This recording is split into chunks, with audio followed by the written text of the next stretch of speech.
Welcome back, heavies. Today I'm excited to present to you our top 10 watches under 5K. Now, all these watches are based off Eminere's sale history. These are our best-selling watches under 5K. The reason why Alex is not here in this episode is because he couldn't even name a watch under 5 grand. We've cut Alex from all YouTube videos. He's too rich. Coming in at number 10, the Tudor Black Bay 41 Pepsi. Some would say that this is the Wish version of the Rolex Pepsi, JC. I do not like trading into this watch, but every single time I got offered, he traded into it. Because it's a liquid asset, JC. It's a liquid asset, he said. I would say it's a little bit too thick for me. The only thing that this watch has going for me is that it looks like a Pepsi, and you can probably get one for $4,000. Yeah. And the white dial version actually does look pretty nice, the opening. I mean, you've got two options. You've got the white dial and the black dial. Overall, the build quality, the fact that it's a Tudor for $4,000, it gets the job done. It is a good alternative. Coming in at number 9, the Breitling Superocean Heritage. Now, we have sold a lot of this, and Breitling as a brand, I'll be honest, they're struggling. There is a group of people that really like Breitling. I think at this price point, you can get one anywhere between 3,000 and 4,000. They range from 41 mil all the way through to 44 mil, 46 mil. So you've got a wide variety. It's a classic dive watch.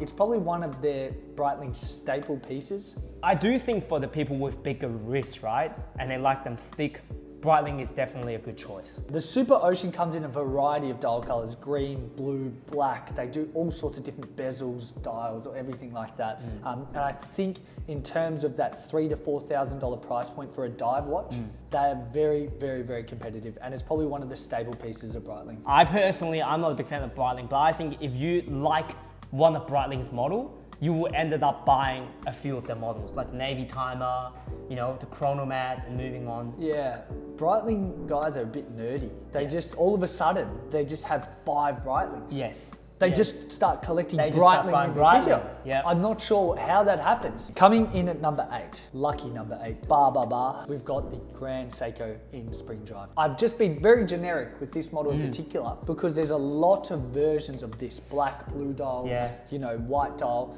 that are all around the 5K range. I will say this, I'm being deadly serious right now. For 5K, find me another watch. You can get the finishing, the dial, the case size, the movement. Can you name another one, Jason? You can't compete.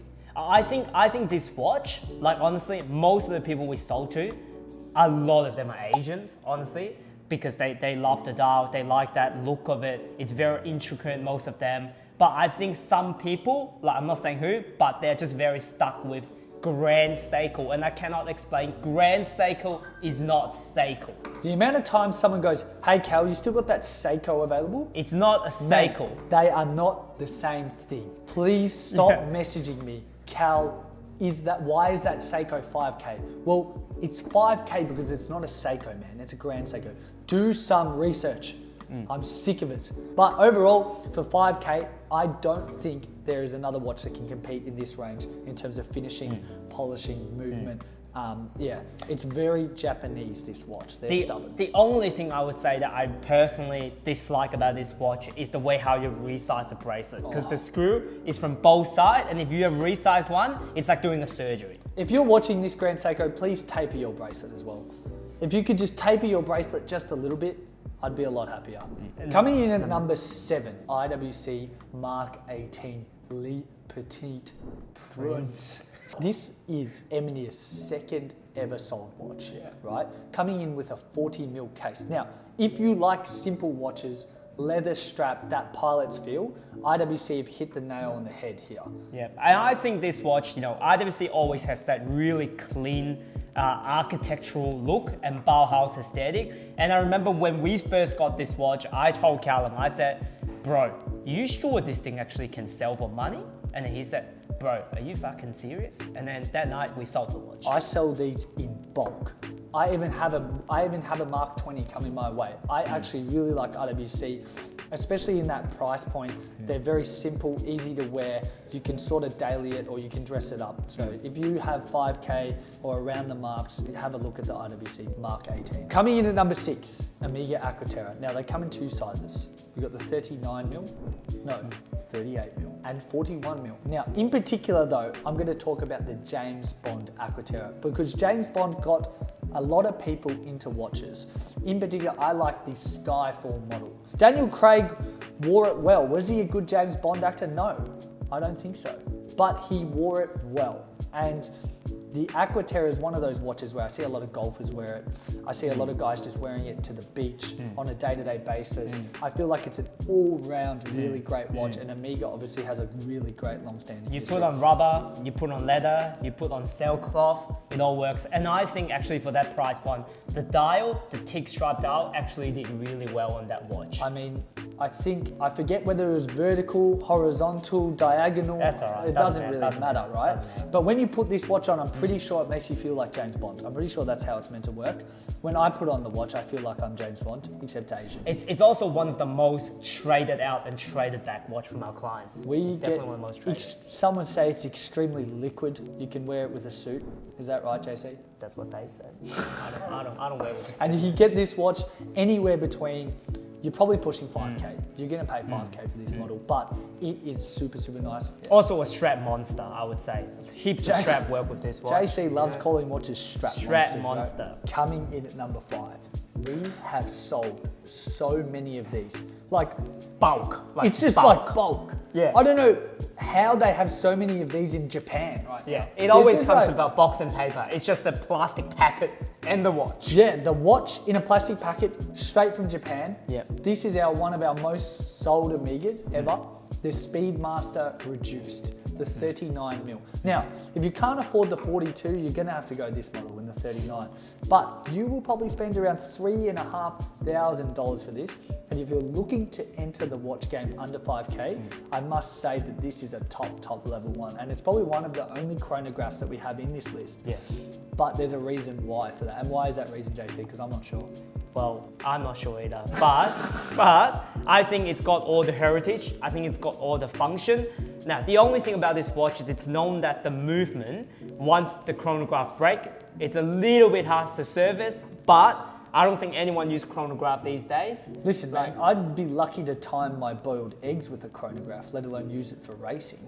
I think this watch actually is one of the most popular seller back in the day in Japan, Taiwan, Asia as well, which there's heaps coming in Australia right now. Yeah, I mean, it's just a good budget alternative to your 42mm Speedmaster. It sells well.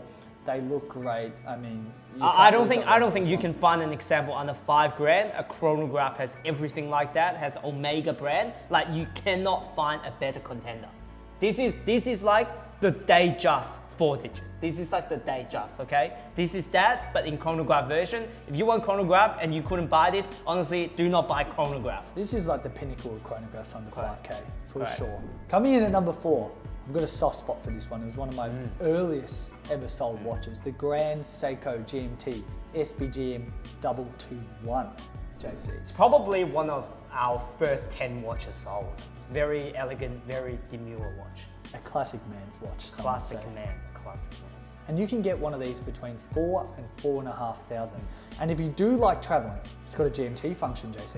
I honestly think this is one of the watch that a Grand Seiko that, like for me personally, if I were to pick a $5,000 under, I would wear this one. And I think you can pair with, denim strap, you can pair with like brown leather, you can pair with like black leather. And the plus is, I did one of the early deal with this kindergarten teacher in his car next to Pran cash converter. And we almost got rolled and he paid me cash on the spot. Coming in at number 3, our most sold Tudor, the Tudor Black Bay 58.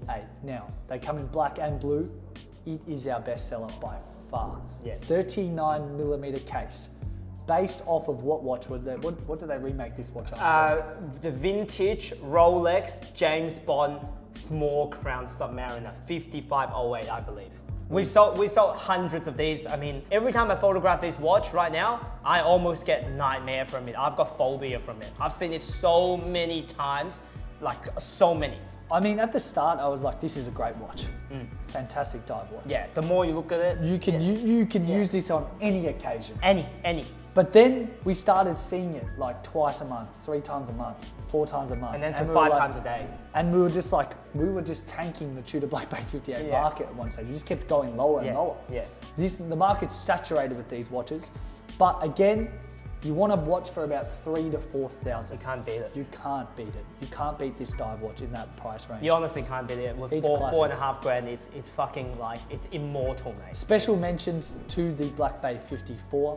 Exactly the same thing, thinner case, but 37mm for all you small wrist Asians out there. But yes, the 39mm would be my pick. Also, I think the last add-on is, it also comes in some really rare variations. I'm not sure if you guys seen, but for example, the Black Bay 58 Blue Platinum Jubilee on option, if you've seen, there's a Queen protection unit. Now Elizabeth passed away, so people have been trying to flip it from the protection unit for like 30, 40 grand. And apparently it sells, mate. Yeah, Elizabeth dead, value goes up. I remember there was a watch dealer out there, he knows who he is, he blocked me after this. When Queen Liz died, he goes, Queen Liz special, he reckons. Queen Liz special, and I comment, what does this watch have anything to do with Queen Elizabeth? He literally wrote, fuck off, and he blocked me. RIP Queen Liz though. At number 2, it is an absolute classic. You can get this in quartz or automatic. This one will stand the test of time. I can't see the Cartier Tank ever going out of fashion. They've got the small size, the large size, and the extra large on that iconic looking, their leather strap. It also has that little blue cabochon, which gives it that little bit more of Cartier touch, would you say, JC? It's also, I think, one of the watch that honestly, like, when you say the Tank, you're not trying to refer to a certain reference. You're trying to refer to the entry of another hobby. It's got so many variations. You can buy so many of them. The Tank range from like 2K to like, there's some rare tanks for like 100 grand. Like there's so much you can buy. Look, You want to enter the market under 5K. Yeah. You want a really, really decent dress watch. Yeah. Cartier Tank. Plus, most of the watches just now on the list, if you buy it with you and the missus combined credit card, you'll get a question. But if you buy that, she'll think you're buying it for her, so you get the bonus points, while you can just take it back for yourself. Just make sure you don't buy the red version for yourself, One please. of the perfect his and hers watches, I would say, JC. Correct. Perfect. You can't go wrong. You're going to be able to have a lot of options under 5,000 for this, and it is a staple of Cartier. You wouldn't believe what comes in at number 1, guys. Datejust 1601. Honestly, I am still surprised by the fact that after we released the video, you guys have not taken into opinion to buy one of this watch. Like, what exactly are you waiting for here? Like, what exactly is it? Tell me This what is the exactly pinnacle is it. of vintage Rolex. It's a 5 grand. It's a Rolex. It's got a Rolex. You can pick some Air King. You can pick some whatever precision, Western Explorer. precision. Yep, under 5 grand. But look, under 5 grand have a white gold bezel. Everyone recognizes the watch. What can you pick other than 1601? Honestly, are no other options in this there's range. no other option, mate. You got the best movement. You got the best versatility. Best movement. One good thing about this watch is, there's so many of them. Yeah. You have so many dial configurations, so many different dial colors. Jubilee bracelet, it's a classic. It comes in at number 1 for a reason. Number 1. 5K, buy a Datejust 1601. Now, if you're looking for any watch under 5K, make sure to click the link below to Eminere's website. Make sure to like, subscribe, comment, do all that stuff. If you think we're controversial, because we are, make sure to comment down below. If you want to see our handsome faces, go to _Calbest. Thank you.